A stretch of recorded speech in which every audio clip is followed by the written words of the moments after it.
Good morning, Friday. I'm Gretchen Hall. It is the 16th day of May, bringing you Morning Matters because your mornings matter. Let's get to the stories that matter today. The National Board of Canvassers, headed by COMELEC, completes the canvassing of senatorial and party list votes on Thursday. Chairman George Garcia calls it the fastest canvassing in Philippine election history. The Court of Appeals overturns Laila de Lima's acquittal in one of her drug cases. Let's discuss this matter later on in the program. A Pampanga court issues an arrest warrant for Harry Roque and Cassandra Ong over qualified human trafficking case linked to Pogos. But Roque claimed the charges are politically motivated, citing his loyalty to former President Rodrigo Duterte.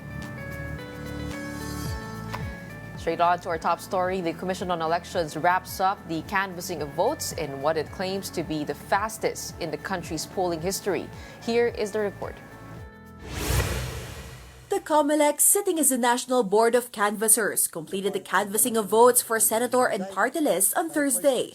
Based on a national certificate of canvass, the senatorial candidates who made it to the Magic 12 are Bongo, Bam Aquino, Bato de la Rosa, Erwin Tulfo, Kiko Pangilinan, and Rodante Marcoleta, as well as Ping Lacson, Tito Soto, Pia Cayetano, Camille Villar, Lito Lapid, and Aimee Marcos. For party list, Akbayan remains on top, followed by Duterte Youth, Tingog, 4Ps, ACT-CIS, and Ako Bicol.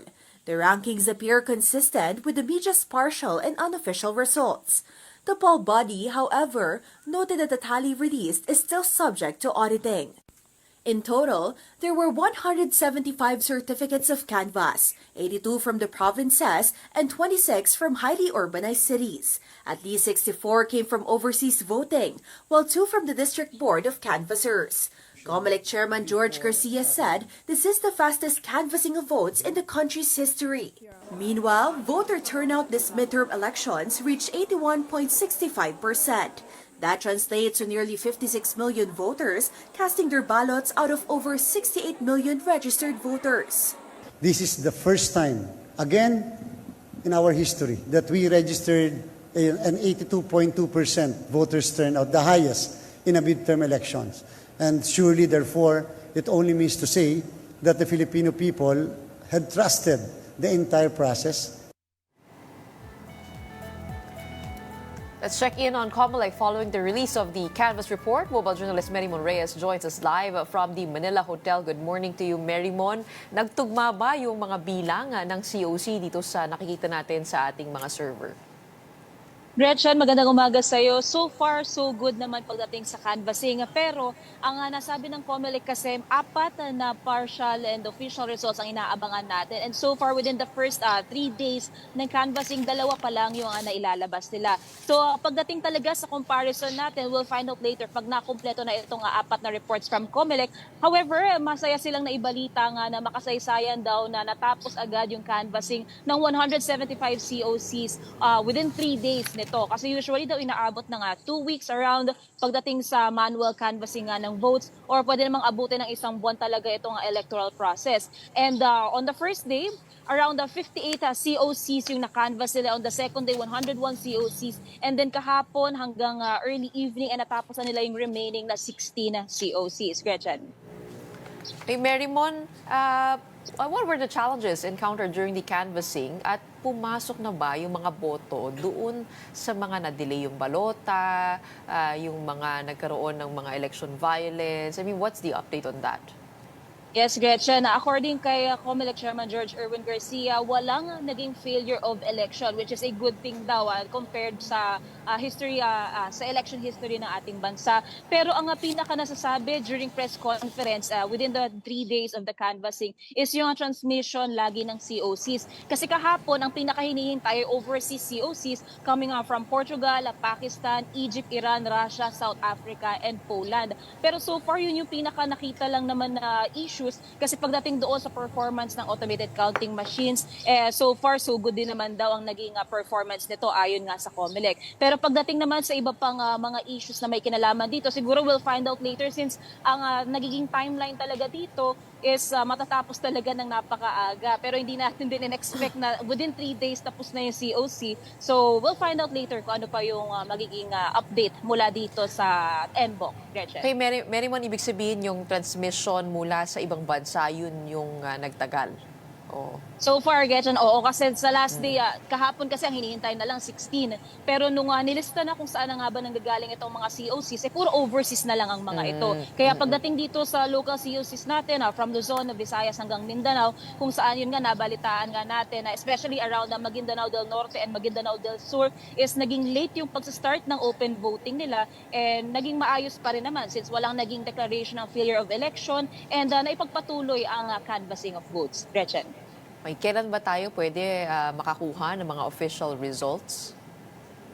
Gretchen, yung official results nagsimula na siya kahapon, dalawa na yon out of 4. So within today, we are hoping na yung natitirang dalawang partial and completing official results na we'll be expecting it today. And pagdating doon sa proclamation ng mga magwawaging senador and party list groups, titingnan din natin kung magkakaroon ba ng early proclamation ngayon. Kasi ang nasabi naman sa press conference kahapon is by Saturday talaga gaganapin yung official proclamation for the senators, while para naman sa party list groups, humingi sila ng isang araw daw to prepare pa. So that would be potentially on Monday, Gretchen. So yesterday, what was proclaimed? Yung dalawa na sinasabi mo? Gretchen, yun yung pinaka-partial and official results nila. Pero again, nililinaw ng COMELEC, kung makikita natin yung itong mga resulta, hindi siya naka-ranking. So literal na nakatali lang ito base nga doon sa canvassing nila dahil hindi pa pwede talagang maglabas ng ranking itong COMELEC not until official list na talaga ito ng mga nagwaging senador and party list group. So we'll be waiting today dito sa possible ranking or yung kukumpleto talaga doon sa report ng COMELEC para nga officially ma-proclaim na nila itong mga nagwaging senador and party list groups over the weekend and by Monday, Gretchen. Okay, Mary Mon, I'm interested over the feedback of the EU observers on the conduct of our elections. There is a report that they say that vote buying is rampant. Meron ka ba nakausap dyan? Did you get more information about that? Gretchen, doon, nakahapon kasi nasa random manual auditing ako sa Pasay and actually nakausap natin ang ANFREL. And ang nasabi nga nila, meron talaga silang naobserbahan na mga issues pa rin, which is not entirely new when it comes to observing electoral processes in different countries. Pero isa sa pa sa nakikita nilang problema dito is yung security raw ng voting. Dahil naobserbahan nila bukod daw doon sa vote buying, which could influence the choices of the voters. Nakita rin daw nila na parang hindi raw naseseryoso ng ilang mga botante yung mismo procedure ng pagboto. Yung secrecy daw of the ballots hanggang sa pagpasok daw nito doon sa ACM, yun daw yung ilan sa mga naobserbahan nila. Pero yung nakausap din kasi natin from ANFREL, natanong din natin yung issue nga na kinakaharap din ng European Union na international observers na nagkaroon sila ng lack of access sa voting precincts during voting hours to personally observe yung electoral process na yun. Nung hingin natin yung opinion ng ANFREL kung sila rin ba nakaranasan nila iyon, sabi naman nila they are actually abiding doon sa regulations na even though they were given access to physically view and observe the electoral process, alam din nila that they also have to abide sa local laws natin. And kasama kasi sa Omnibus Election Code natin sa Pilipinas is yung strict observation ng mga activities that may either cause confusion doon mismo sa sitwasyon na yon. Kaya napagdesisyonan din dito ng COMELEC na depende sa electoral board members na lang na nakastation doon sa voting precincts yung decision kung papapasukin ba nila itong mga international observers. Pero pagdating dito sa COMELEC, susubukin natin makakuha pa ng panayam mula sa kanila kasi so far talaga naging busy sila doon sa canvassing and yesterday nga binalita rin nila yung naging magandang voters turnout. So siguro ngayong araw na ito o hanggang sa mga susunod pang araw, baka iisa-isahin na rin nila ulit yung mga issues na ikinaharap na may kinalaman sa Bilang Pilipino 2025. Gretchen. Ibig sabihin, medyo limitado yung nakita ng mga EU observers. Is that what you're saying? And that's why Yes. we should view their observation with that in mind na hindi naman nila nakita lahat. Oo. Yes, Gretchen. Kasi nagkaroon, di ba, nagkaroon din sila ng invitation, they agreed to it. Kaso nakalagay din doon na yun nga pagdating nga sa observation din ng local laws natin dito, pwede talaga silang magkaroon ng limitation. So itong international observers natin, pagdating doon sa entry nila sa voting precincts, ang nasabi ng COMELEC dito and they remain firm on it is pwede lang silang pumasok sa mga presinto before and after voting hours. Pero yun nga, since hindi naglabas ng resolution ng COMELEC NBank, nakadepende talaga yung desisyon din na ito doon sa electoral board members sa voting precincts. And since yun nga, base din sa nilabas na statement nga ng observers na mga ito, yung sa kanilang mission, hindi talaga nila napasok yung mga voting precincts. We'll find out later kung paano nga ba mariresolve ito ng COMELEC, even ng Philippine government, para sa mga susunod na halalan kung saan we are also expecting more local and international observers. Gretchen. Kasi kung before and after lang, medyo mahirap magkaroon ng magandang assessment dyan. Ano? Yes. That's something that should be reviewed. When it comes to the random manual audit, how is it going? Nagtutugma ba yung mga boto? Meron ba silang napuntahang presinto kung saan merong na report na discrepancy between the ballot and the receipt, and has that been checked out? So far, Gretchen, kahapon sa RMA, yung bago tayo umalis, 2 pa lang yung natatapos na auditing. And so far, 58 pa yung ongoing yung processing for random manual auditing. Yung mga ballot boxes naman, from 762 siya in total, pero wala pang 200 yung nakarating doon mismo sa Pasay. And so, kaya tatakbo ito ng 45 days kasi ang tinitignan din nila na issue is yung transportation. So, yung ibang ballot boxes from Visayas and Mindanao, hindi naman siya agaran na makakarating dito sa Kamaynilaan. Kaya the RMA will really span 45 days. Pero tuloy-tuloy naman daw ang paggawa dito, ang pagpaprocess nito ng 60 teams from DepEd to check if merong raw discrepancy or yung tinatawag nila na variance. Pero nilinaw din ng COMELEC na yung lalabas na results dito sa RMA is to test the accuracy of the counting of the ACMs, and this cannot be used for the filing of election protest. Pero so far, yun pa lang talaga, medyo matagal talaga siya. This cannot be used? Did For I election hear that protest. right? Okay. Can you tell us more about the process of the counting in the random manual audit? Paano nila ginagawa yan? Gretchen, may 60 teams mula sa DepEd na nag-undergo sila ng training nitong April. And itong mga teams na ito ay hindi sila nagsilbing electoral board members for this halalan, pero may experience sila at may kaalaman sila sa mga lumipas na eleksyon. So ang ginagawa nila dito is mano-mano nilang binibilang mismo yung mga bilang ng boto sa balota. And they are grouped into 3. So meron silang tinatawag dito na chairman, kung saan sasabihin yung mga pangalan, and merong nagtatali mismo ng bilang ng boto.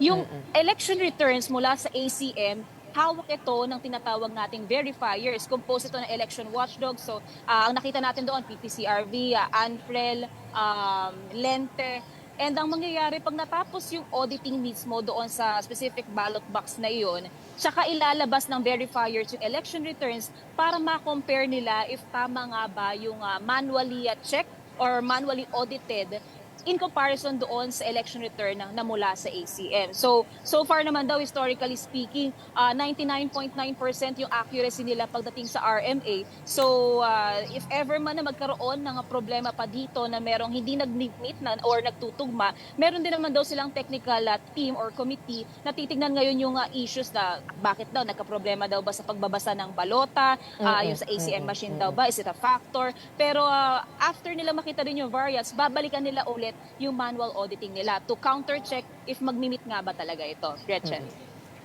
Aantayin natin ang resulta niyan after 45 days. It will take a while, but definitely very crucial to our democratic processes. Maraming salamat sa iyo sa komprehensibong pagpapaliwanag. We have a mobile journalist, Mary Mon Reyes.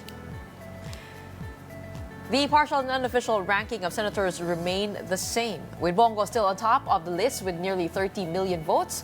Both with more than 20 million votes are Bam Aquino at second, followed by Bato de la Rosa. Erwin Tulfo got 17 million votes, enough for him to land at fourth place, while Kiko Pangilinan is still in the fifth spot with more than 15 million votes.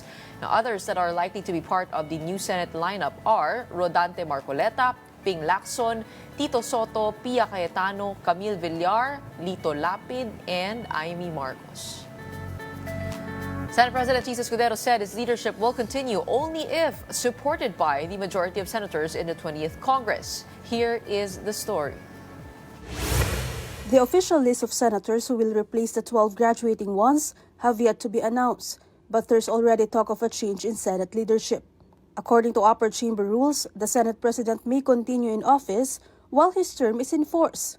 This will only change if someone presents a majority vote when the Senate session resumes. For now, Francis Escudero is still Senate President.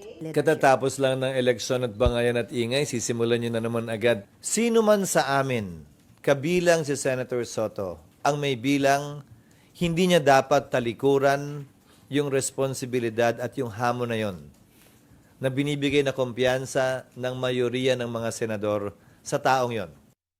Former Senate President Tito Soto himself earlier said that if 13 senators will push for his return to the post, he will accept it. But until that happens, Escudero says he wants to focus on the pending legislations. He does not want to think yet about the upcoming 20th Congress and the possibility of his replacement as Chief of the Upper Chamber. Escudero added that anyone from the 24-man Senate, not only Soto, could be Senate President should he or she have enough numbers to be elected. Once this comes to a vote, the result will then make up the Senate's majority and minority, and not from which side of the political fence they are from. Majority means you voted for the winning speaker or Senate President. Minority means you did not vote for him or voted for someone else, which is totally separate and distinct from being opposition or administration in relation to the sitting government. Escudero, however, did not discount the possibility of a Marcos bloc and a Duterte bloc clashing in the coming Congress. Sa pang-araw-araw na issue, mga panukalang batas na pag-uusapan namin, sa tingin at pananaw ko, hindi yan titingnan ng mga miyembro ng Senado bilang bahagi ng Duterte bloc, bilang bahagi ng Marcos bloc.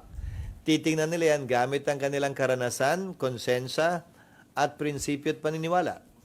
Pero kapag ang issue ay tungkol sa Duterte at sa Marcos, marahil doon mo lang makikita yung linyang yan sa pagitan ng dalawang yon. Pero hindi lahat ng senador ay pwede mong bigyan ng tatak sa noo, ika nga, na Duterte yan, Marcos yan.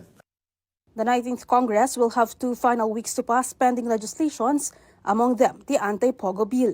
Of course, there's also the impeachment trial of Vice President Sara Duterte.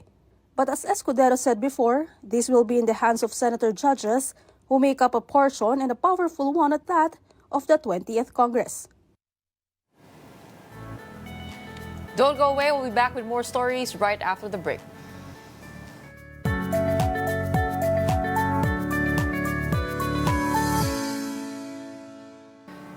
Good morning, I'm Gretchen Ho, and here at Morning Matters, we talk about the most pressing issues and give you the context behind the headlines.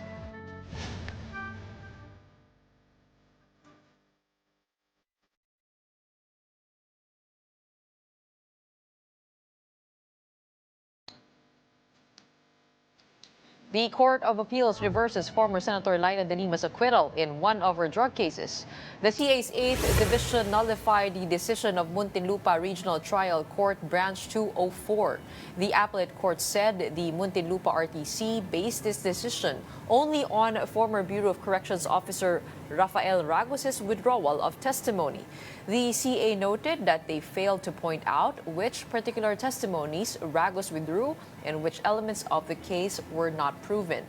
Recall that De Lima faced 3 cases over her alleged involvement in illegal drug trade at the New Bilibid prison when she was Justice Secretary. Nevertheless, De Lima's legal team said they are ready to challenge the reversal.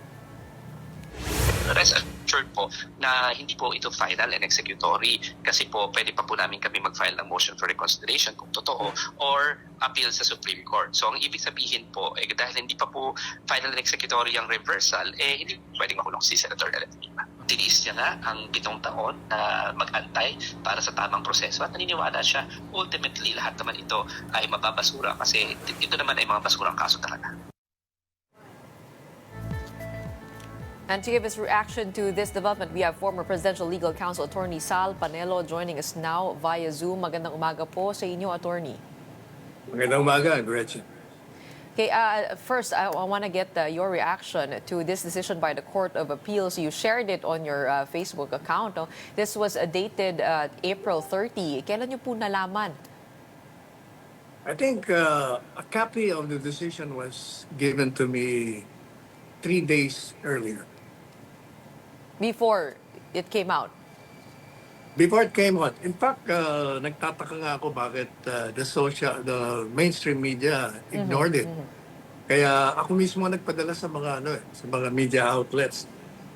Sabay na pinost ko sa aking Facebook account. Okay, 3 days earlier po than April 30? Tama po ba? Hindi. 3 days earlier na nga. 3 days earlier ngayon. So, ibig sabihin, today is Okay. 16. So, 3 days earlier. The other How day do- lang. The Oo. other day. How do you read this decision saying that the Muntinlupa RTC decision is null and void, that there was grave abuse of discretion? The camp of Attorney De Lima says this was just, a poorly written decision, and there is room to revise what the judge wrote. You know, when that decision came out, acquitting the former senator in 2022, I think, 2022, I was one of the first to assail the decision as being gravely erroneous because the decision was based on the recantation of the testimony of the principal witness, Ragos. And I was saying that there is nothing in the record that shows that Ragos' first testimony pointing to the accused as having committed the crime was never proven to have been made under coercion.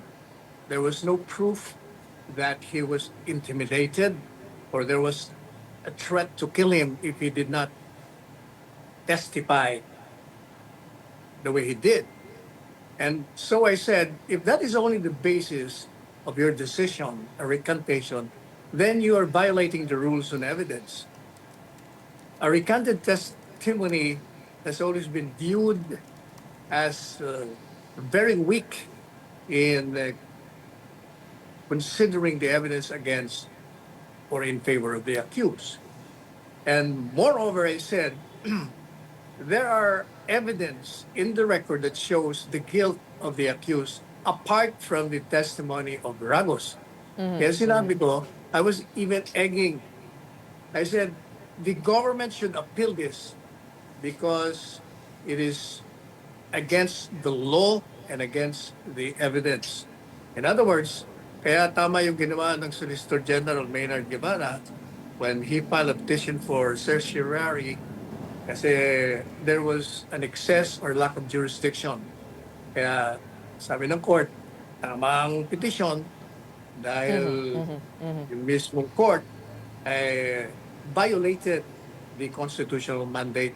Kailangan kasi pag may decision ka, you have to explain exactly the facts of the case and then the evidence upon which your acquittal is based. Anyway, wala, hindi niya ginawa yun eh. Basta sinabi niya lang, since the testimony of Ragos was recanted, then there is no more basis for the guilt of the accused. Well, Attorney, is it just a matter of rewriting that decision, or could there be a retrial? We do know that there is a principle against double jeopardy in the Constitution, that no person shall be twice put in jeopardy of punishment for the same offense. Ano pong ibig sabihin pag sinabing null and void yung decision ng Muntinlupa RTC? Binabawi ba yung acquittal na yon? At pwede bang itry ulit? Given nga po yung principle against double jeopardy. Alam mo, para maging valid ang acquittal, kailangan one of the more important elements is may jurisdiction ang hukuman. But since the court has rendered the decision saying that there was a grave abuse of discretion amounting to lack or excessive jurisdiction, di ibig sabihin, the element para ma-validate mo yung acquittal is missing. And therefore, it's null and void. Kung null and void, then there can be no double jeopardy. Now, as to your question, magkakaroon ba ng trial? Not necessarily. Ang sinasabi ng hukuman, kulang yung ebidensya that will show the guilt. Another thing, kulang din yung explanation mo kung bakit mo ina-absuelto. Wala kang pinopoint out ng mga evidence that will lead to the acquittal. Not even the law, wala ka rin sinasabi. Kaya mangyayari yan, there will be a continuation of the trial. As I said earlier, ang pinakamahalaga kasi doon, Gretchen, you should prove na yung kalakaran na nagsinungaling ka ay hindi mo ginawang voluntaryo. Madalit sabi, kaya ka nagsinungaling kasi inakot ka. Merong mga circumstances that force you to lie. Kaya nung mag-recant ka na hindi totoo yan. Ang katotohanan yan, hindi naman niya tinanggap ang pera o hindi ko naman ginano. Kailangan prubahan mo muna yun. Otherwise, walang maniniwalang hukuman sa'yo. Kaya nga ako nagtaka na on the basis of that recanted testimony, bigla siyang inabsuelto. Kaya I remember in my show and other interviews on that very day na in-announce, binanatan ko na ng binanatan niya. So kung mali yan, dapat mag-appeal kayo dyan. Okay. With that said, what is the best scenario here? Is it the same judge that will be presiding over the hearings, or should this be raffled off to another judge, given that the ruling says that there was a grave abuse of discretion and over lack or excess of jurisdiction? Well, the decision says it's remanded to the same court of origin. So the judge can proceed or he can recuse himself, or there might be a motion from either parties to inhibit himself to proceed with the case. So depende yan. Kung magkaroon ng recusal, o kaya naman nag-voluntary na siyang umalis, inarako niya. Okay, on the part of Rafael Ragos, you said that there is a lack of evidence that he was threatened. He claimed that former Justice Secretary Vitaliano Aguirre III forced him to sign an affidavit accusing Senator De Lima and his former security Ronnie Dayan of involvement in illegal drugs. Ano po ang dapat ma-produce na ebidensya ni Rafael Ragos, no, to certify that he was threatened, intimidated? Unang-una, sinasabi niya, tinakot siya. And yet, there is no proof of that. Wala siyang testimonya kung ano yung pananakot na ginawa. Pangalawa, you must remember na yung recantation happened almost 5 years after the testimony was made in court. And in the interregnum, in the interval, alam mo ang ginawa ng Ragos, katakot-takot na nagpahayag siya. Paulit-ulit niya sinasabi yung testimonya sa hukuman. Sa congressional hearing, kung hindi ako nagkakamali, twice or 3 times niyang inulit yung mga testimonya niya. Moreover, yung sinasabi niyang natakot siya dahil Secretary of Justice, nawala na si Secretary Vitaliano Aguirre at that time. Ba't hindi siya lumabas? Kung totoo yung sinasabi niya. Kaya may problema talaga. May problema yung kanyang tsorya. Na kaya siya nagsinungaling, inirit lang siya, tinakot siya, will not lie.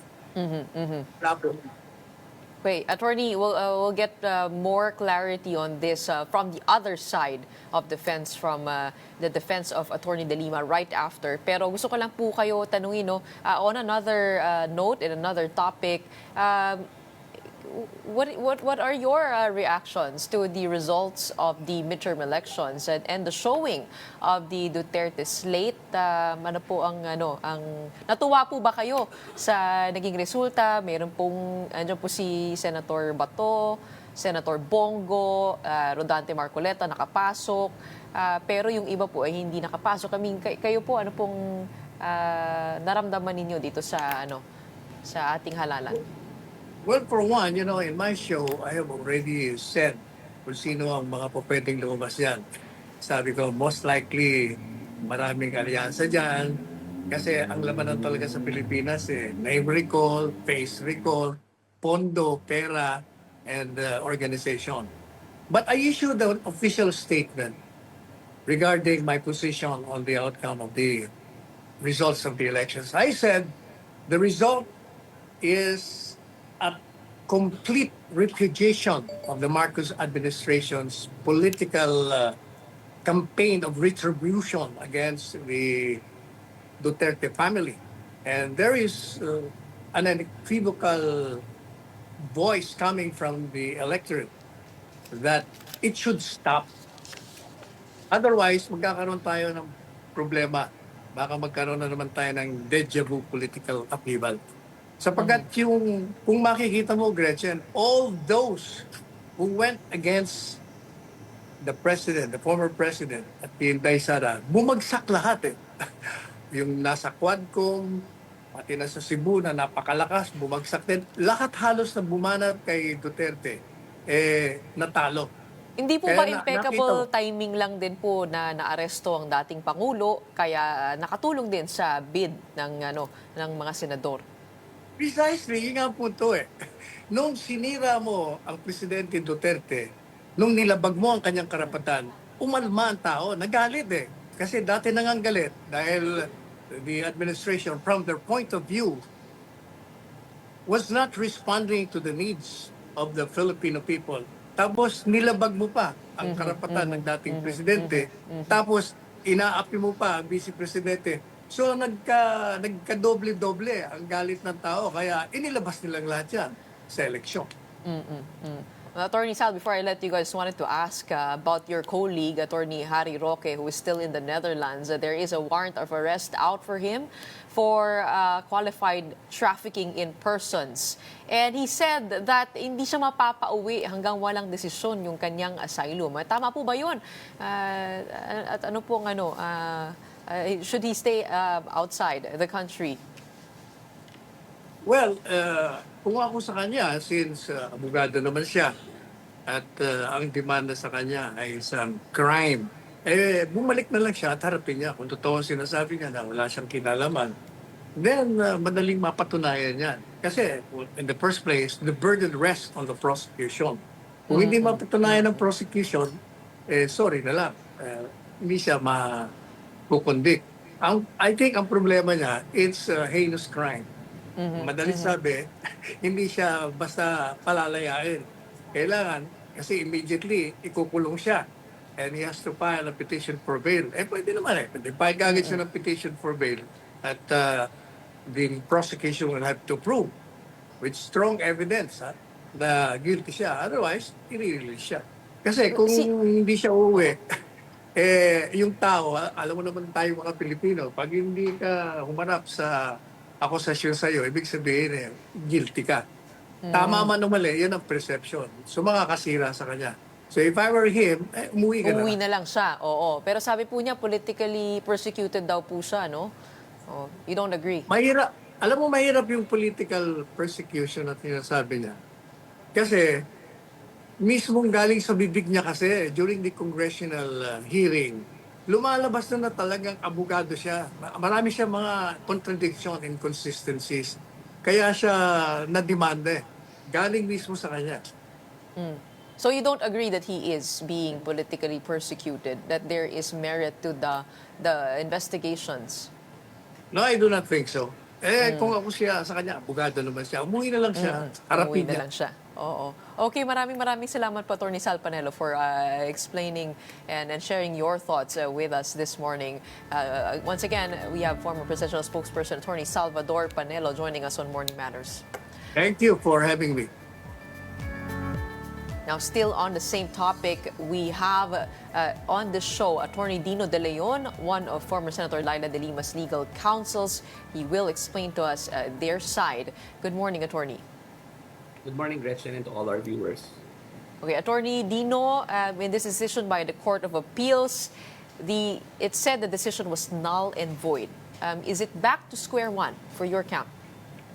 No, in fact, we've read the decision at malinaw naman doon sa decision na hindi nire-reverse ang acquittal ha. Walang nakalagay doon sa decision na yon na reverse ang acquittal. Bagkus ang sinasabi, ibalik doon sa korte para ibigay yung reasoning. Hindi kami naniniwala na tama yung Court of Appeals sa pagkakataong ito. Kaya kami mag-file ng motion for reconsideration. Kasi malinaw naman ang desisyon ng RTC judge. Ang sinabi ng RTC judge, ang star witness ay si Rafael Ragos at ito ay criminal case. So ang kailangan na proof ay proof beyond reasonable doubt. Kaya nung nag-recant si Ragos, nawalan na ng kredibilidad yung kaso ng gobyerno. No? Naniniwala rin kami na nagkamali yung Court of Appeals kasi ibabalik mo yung kaso doon sa RTC judge. Ang sabi nga ni Salvador Panelo kanina, magta-trial pa raw. Hindi kami naniniwala doon kasi ang worst case scenario dito, kailangan lang mag-repromulgate ng desisyon ang RTC judge. No? Kaya nga nilitan po sa yan. Ito nga po, sabi nga po ni Attorney Sal Panelo, na hindi na-establish ng maayos yung basis or yung evidence that the star witness Rafael Ragos was indeed threatened and intimidated by the former Justice Secretary. Hindi siya nagkaroon ng pruweba. At kumbaga parang kung titignan mo parang minadali kasi hindi na-establish yung facts behind, and that is what actually is said in the CA decision, that the decision in order acquitting the Lima failed to state the particular statements which witness Ragos specifically retracted, and state in particular the effects of the retracted statements to the facts proven by prosecution, and state which particular element of the crime charge was not proven. What do you think?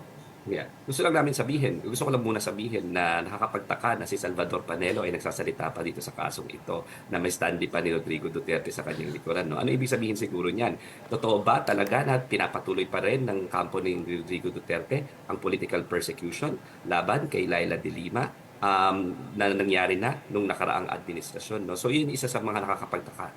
Having said that, naiintindihan ko naman si Salvador Panelo kasi wala naman siya doon sa kasong yun. No? Siguro nakalimutan niya na si Rafael Ragos ay nilagay sa witness stand.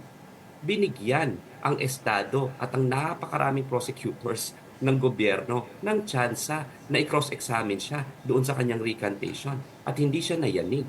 In fact, umiyak pa nga siya sa witness stand at sinabi niya tinakot siya at hindi lang siya, pati ang kanyang pamilya. Nakalagay rin yan sa affidavit ni Rafael Ragos. No? So, yun, alam mo, napakalinaw naman yung kanyang testimonya. Binigyan na ng chance ng gobyerno na i-cross-examine. So, magtataka ka kung bakit sasabihin bigla na hindi nabigyan ng chance, na hindi niya nabigyan ng explanation yung pananakot sa kanya. No? Malinaw yan sa case records. No? At kung sinasabi ng korte, ng Court of Appeals na hindi yun nakalagay sa desisyon, nasa case records naman. At pwede naman na itong isite na lang sa TSN nung yung transcript of stenographic notes ng testimonya mismo ni Rafael Ragos.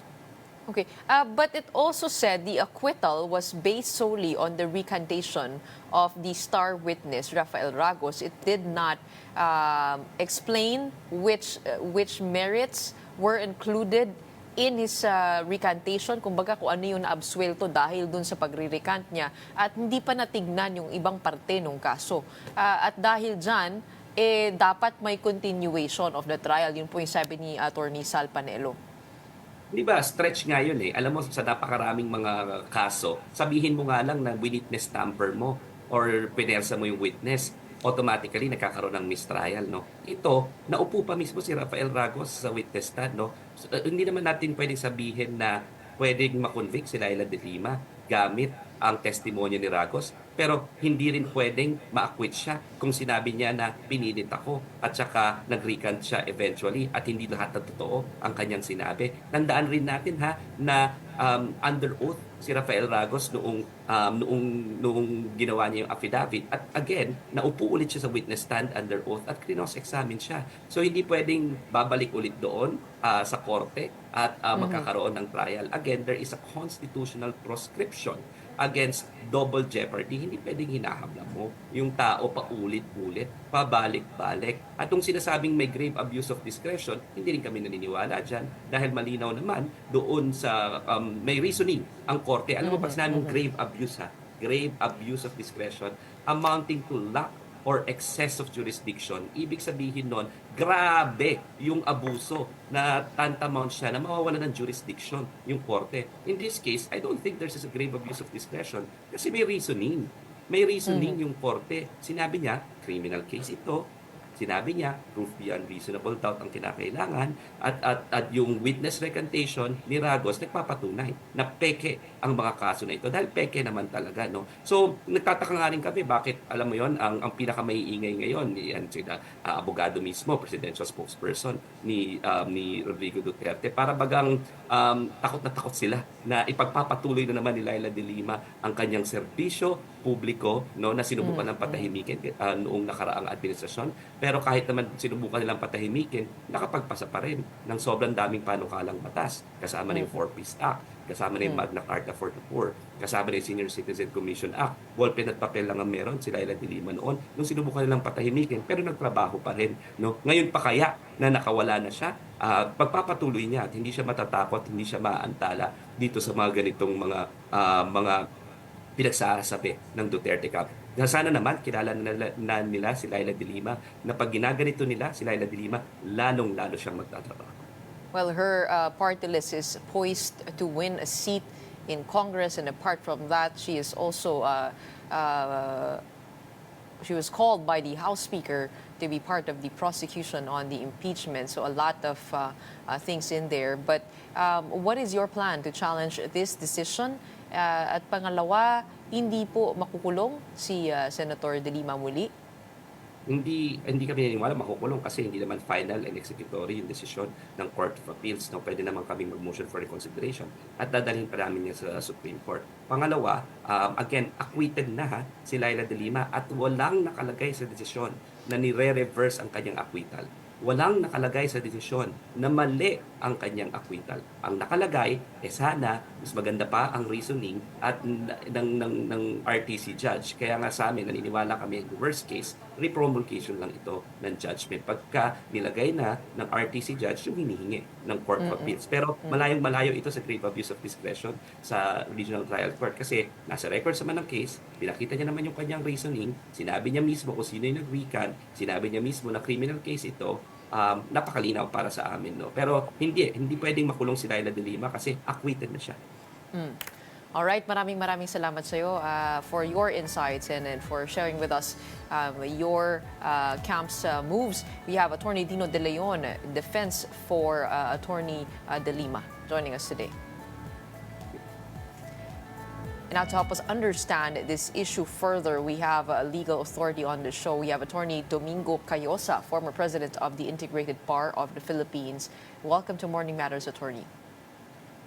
Good morning. Magandang umaga po sa lahat.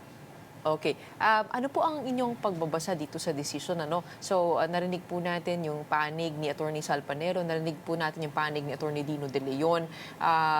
The other one saying that the acquittal is null and void, and the other one saying that there is no reversal of the acquittal decision. How do you read this? But it's very clear in the Court of Appeals decision na null and void daw yung decision ng RTC acquitting former Senator De Lima dahil hindi in-specify kung anong portion ng testimonya ni Ragos ang na-recant at anong epekto nito, anong fact ang hindi na-prove dahil ito. So, and that is why sabi ng Court of Appeals, grave abuse of discretion daw yung ginawa ng RTC. At pag grave abuse of discretion nga naman yan, necessarily assisted decision na null and void daw yung kanyang decision. But the decision of the Court of Appeals, hindi pa naman ho yan pinat. Pwede pang i-appeal naman, this time ng akusado sa Supreme Court. So, ang final arbiter, whether or not there is grave abuse of discretion, yung... Do you think there needs to be a retrial to be able to determine the missing facts in this case? Or is it just a rewriting of the decision by Judge Alcantara? I don't think there's any need for a retrial because testimonies have already been heard, documents have been submitted. It's just the requirement of the Constitution and the rules of court that if a judge decides, he should clearly state the facts and the evidence and the law upon which it is based. So you cannot just make general declarations in your decision Correct. because due process and the law requires you have to specifically point out what are those things that guide you or compel you to decide that way. Oo, pero if in case the judge does not have the facts on hand, in case the judge made a hasty decision to conclude that because there was a recantation of the star witness that this case has no basis, therefore an acquittal happened, pag wala yung mga facts na yon, could there be a continuation of the trial? That's precisely what the Court of Appeals ordered the regional trial court to do. One is, sa the records, tignan mo, Judge, kung saan ba dyan yung recantation, ano bang particular portion ng recantation ang nakaka-epekto dun sa krimen. Kasi yung testimony naman, mahaba yan eh. But the more relevant and material things are those that would prove the elements of the crime. So the judge has to point out why he thinks this particular element of the crime was not proven because of the recantation. Kasi pwede rin po naman na kahit mag-recant isang witness, kung meron namang sapat na ebidensya dun sa mga natitirang mga dokumento o kaya testimonya ng hindi nag-recant, and it can be proven beyond reasonable doubt, pwede pa naman mag-acquit. So it's now for the judge siguro to look into this. There's no necessity for a new trial or a retrial. There's no ground. Susuruin lang niya at i-explain lang niya, i-particularize niya kung ano yung basehan dun sa kanyang pag-acquit. Speaking of finding the right evidence, what is needed in order to prove threats and intimidation? Where Rafael Ragos said that he was threatened, he was intimidated. Enough na po ba that he testified on the witness stand? Is that or would you need proof of intimidation? You have to show proof of intimidation, and it's not only simple intimidation. It should be an intimidation or a threat that compels you, or you have no other choice but to sign the affidavit. Kasi nga, naglipa na sa ating sa ating mga kaso, yung mga binabaliktad nila ang sarili nila for flimsy reasons. So pag sinabi mo na threatened ka, kaya mo pinirmahan niya, you have to prove how you were threatened. Kasi nga, you signed that under oath before an administering officer. So the jurisprudence also is recantations are frowned upon. Because, the fact that it was before an administering officer, ang sinasabi nyo, pati yung administering officer, kasabwat dun sa pananakot sa iyo. So you have to explain. Hindi pwedeng sabihin, ay nakalimutan ko, hindi ko naintindihan, o kaya natakot ako, period. Hindi na. Because very sacred yung under oath dapat eh.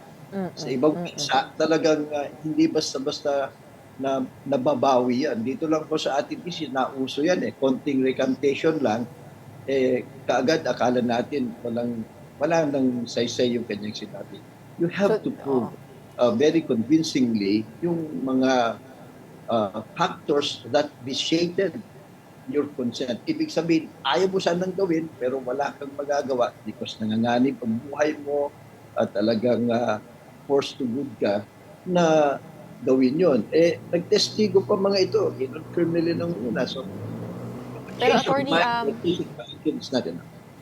Attorney, in case the hard evidence is not or could not be produced by Rafael Ragos, what does that do to his testimony overall in his first affidavit where he implicated Laila de Lima, and in his second where he recanted? If he's not able to produce hard evidence, how do we see him? Where do we find him in this whole picture?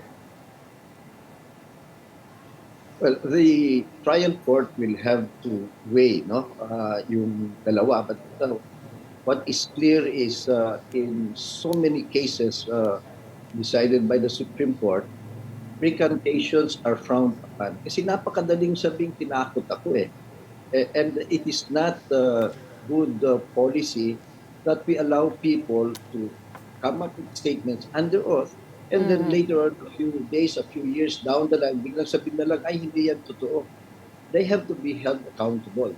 As a matter of fact, pag ganyan ang ginagawa mo, 2 beses kang magsaka under oath, you can be liable for perjury because either way, if there's a conflict, hindi ka nagsabi ng totoo dun sa isa.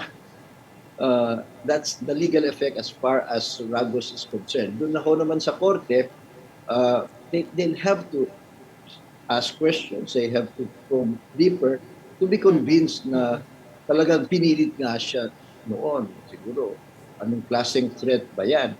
Diba? So, they have to look into this much deeper. They should look into this much deeper para makumbinsin ang lahat na talaga namang napilitan siya. Attorney Cayosa, if a decision is declared null and void, is it like pag sinabi po nating ang isang kasal ay null and void, therefore it does not exist in the first place, does it apply in the same way here when we talk about the principle against double jeopardy? Well, of course, if it is null and void, right from the very beginning, as if there was no decision. So, if the decision of the Court of Appeals finding that the trial court acted in grave abuse of discretion, pag ganun ho kasi ang finding, walang kabase-basehan o kaya dinisregard yung mga requirements ng batas tungkol sa desisyon ng mga ganyan, ang ibig sabihin nun, null and void.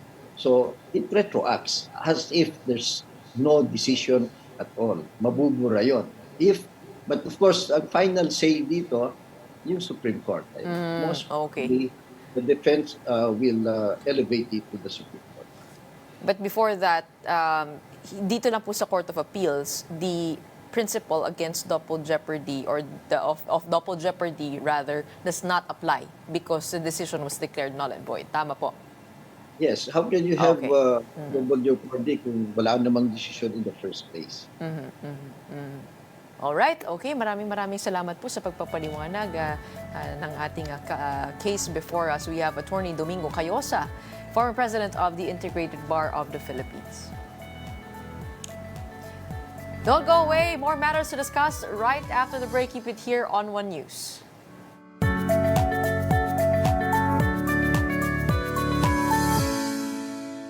Welcome back. You're still watching Morning Matters here on One News. A Pampanga court has issued an arrest warrant against former presidential spokesperson Harry Roque and Cassandra Ong in connection with a qualified human trafficking case over their supposed links to Pogos. In a Facebook Live video, Roque claimed the charges are politically motivated, citing his loyalty to former President Rodrigo Duterte. He also described himself as a victim of political persecution. So naniniwala po ako na itong kasong ito talaga ay paggigipit sa akin dahil sa aking political na paninindigan, dahil sa aking walang tinag na pagsusuporta sa mga Duterte. Roque said he will continue to fight the cases filed against him. He is currently in the Netherlands seeking asylum. Gagawin ko po ang lahat ng remedyo sang-ayon po sa ating batas para mapawalang bisa itong impormasyon labang sa akin for qualified trafficking. At inuulit ko po wala po akong kahit sinong recruit at wala pong kahit anong ebidensyong sabwatan at ang tanging dinidiin nila laban sa akin ay yung pagiging abogado ko. Pagpa-follow up, pagsisiguro ng operasyon ng umuupa sa kumpanyang aking kliyente ay legal. Sa akin po, hindi po yan kasalanan. Senate President Cheese Escudero vows that the impeachment trial of Vice President Sara Duterte will not turn into a circus as the Senate ramps up its preparations for the proceedings. Here is the report. Preparations for the impeachment trial of Vice President Sara Duterte are in full swing. Maroon robes to be worn by senators sitting as judges have been selected, though measurements for new members still need to be taken. Room assignments for the prosecution, defense, and VP Sara's team are already in place. Mas mataas ang level ng kahandaan ng Senado. Pati yung invitations, yung ID, yung security preparations, yung holding areas, ng prosecution at defense panel, nakahanda na rin hanggang sa detalye ng parkingan nila. Hinanda na rin namin at nakahanda na rin kami. Kailangan na lamang i-dry run to ng minsan. Escudero believes the Senate's new composition wouldn't affect the trial, even if some senators were endorsed by VP Sara herself. Historically, hindi. Dahil nakita nyo naman siguro sa social media na nagbago-bago ng posisyon yung mga in-endorse dati, kinakalaban nila ngayon yung mga nag-endorse sa kanila dati, yung kalaban nila dati, kakampinan nila ngayon. So, kung pagbabasihan ko ay kasaysayan, hindi ng mga partikular na senador, kasaysayan sa larangan ng politika ng ating bansa. Nakikita natin nagbabago-bago yun. He once again urged senators to refrain from commenting on the impeachment. He also vowed that the trial would not become a circus. Yung papasok ng mga miyembro ng Senado, hindi ba? 5 re-electionista, 4 na dating senador, 3 na miyembro ng Kamara na mula sa Kongreso na magiging bahagi, maliban sa aming 12, ng 20th Congress. So, mga veterano, batikan sa legislation, sa parliamentary rules ang mga ito. The Senate will follow updated impeachment rules, revised since the conviction of former Chief Justice Renato Corona. A formal notice will soon be sent to the House of Representatives to present the charges in the Senate plenary, officially starting the impeachment court process. Meanwhile, the inclusion of lawyers Laila de Lima and Chel Diokno as House prosecutors is the House's call, just as VP Sara can choose her own lawyers. On the part of Chel as a human rights lawyer, on the part of Secretary Senator Laila as an election lawyer, I believe, when she was practicing and before she became DOJ secretary. Definitely, they will add to the prosecution's ability to present their case. The impeachment trial of Vice President Sara Duterte is set to begin this July after the President's State of the Nation address. And that wraps up today's episode of Morning Matters. We hope we've given you the right start to your morning. Let's go ahead and make the day matter. I'm Gretchen Ho, your One News All Sides all the time. Have a good Friday and a good weekend.